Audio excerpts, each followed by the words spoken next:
Per l'omicidio preterintenzionale di Scimpetto Minaga è stato condannato solo Samuele Battistella. Per Daniele Vedam e Abdallah Jouma è caduta l'accusa di concorso morale. Sono stati assolti quindi dal reato più grave e condannati per le lesioni aggravate ad Alexander Petrov e Giuseppe Venturini. Così ha deciso il giudice per l'udienza preliminare Roberta Paviotti, oggi nel giudizio abbreviato. Il GUP ha accolto quasi in pieno la richiesta del pubblico ministero, Laura Collini, per Samuele Battistella, condannato a 12 anni di reclusione, in luogo dei 12 anni e 4 mesi richiesti dal pubblico ministero.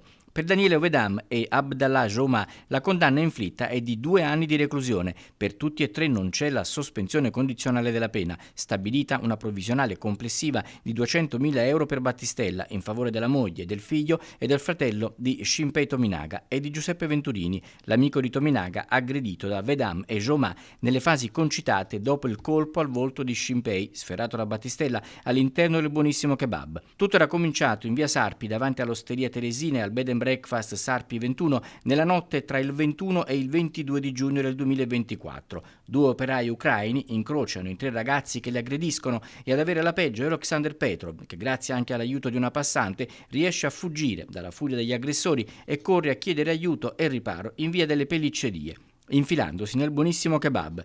Tominaga era lì adagiato al bancone in attesa di ricevere la consumazione ordinata, chiede ai ragazzi di finire lì e andare via.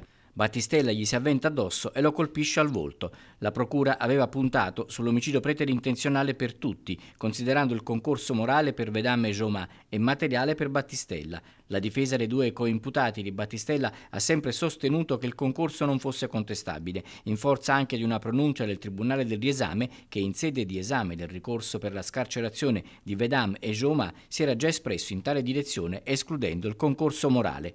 Analoga posizione era stata assunta dalla Cassazione nel ricorso contro la pronuncia del Tribunale della Libertà presentato dalla Procura di Udine. Nonostante tutto, il pubblico ministero ha mantenuto la linea del concorso, ma la tesi non ha retto davanti al GUP. Non si esclude che la Procura possa presentare appello dopo la lettura delle motivazioni, che saranno rese note entro 90 giorni.